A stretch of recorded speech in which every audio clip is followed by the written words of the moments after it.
Imran sir এখন যে কোনো মুহূর্তে পুলিশের কাছে ধরা পড়তে পারে। নিজের প্রেস্টিজ তো ডুবিয়েছেই।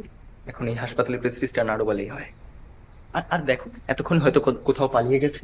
পালালেই ভালো, নয়তো আজীবন আদালতে বারান্দায় দৌড়াদৌড়ি করতে করতেই কেটে যাবে।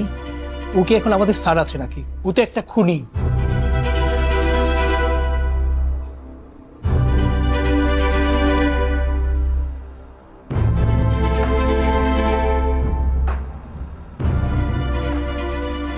তাহলে ডক্টর ইমরানের এখন কি হবে? আমার মনে হয় ইমরান নামটির সামনে থেকে ডক্টর শব্দটি সরিয়ে ফেলা উচিত। উনি হচ্ছেন আমাদের ডক্টর কমিউনিটির একজন কলঙ্ক।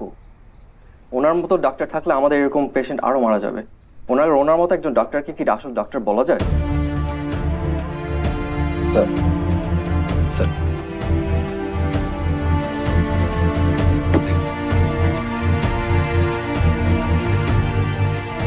আর আপনারা তো জানেন হাসপাতাল কর্তৃপক্ষ ইতিমধ্যে তার বিরুদ্ধে ব্যবস্থা নিয়েছে।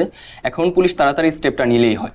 আপনারা বিস্তারিত প্রেস রিলিজে পেয়ে যাবেন। আপনাদেরকে অসংখ্য ধন্যবাদ যে আপনারা কষ্ট করে এখানে এসেছেন। আজকের মতো প্রেস কনফারেন্স এখানে শেষ করছি। ধন্যবাদ। আমাদের আরো কিছু প্রশ্ন ছিল।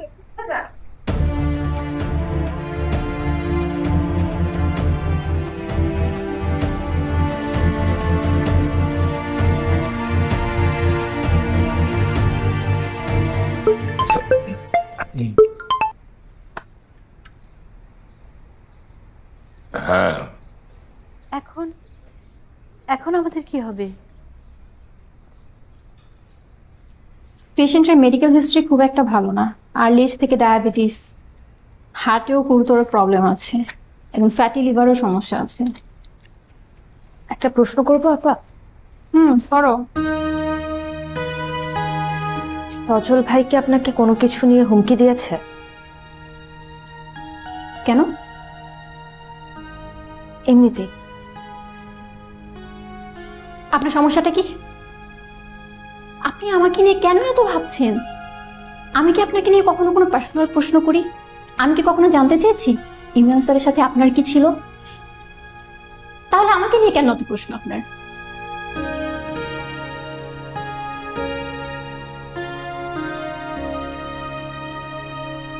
কোনো সমস্যা নেই না।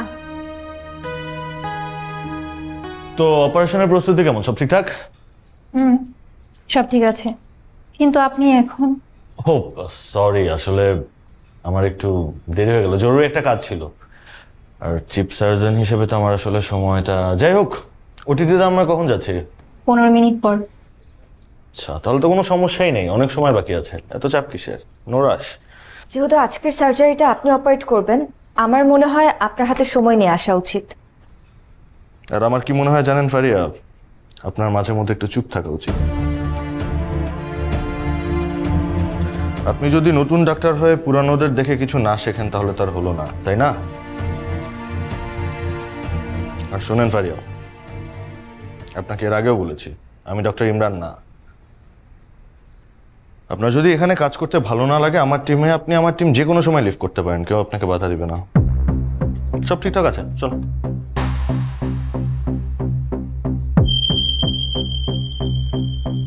তোমার মাঝারে রাখিব, ছেড়ে যাব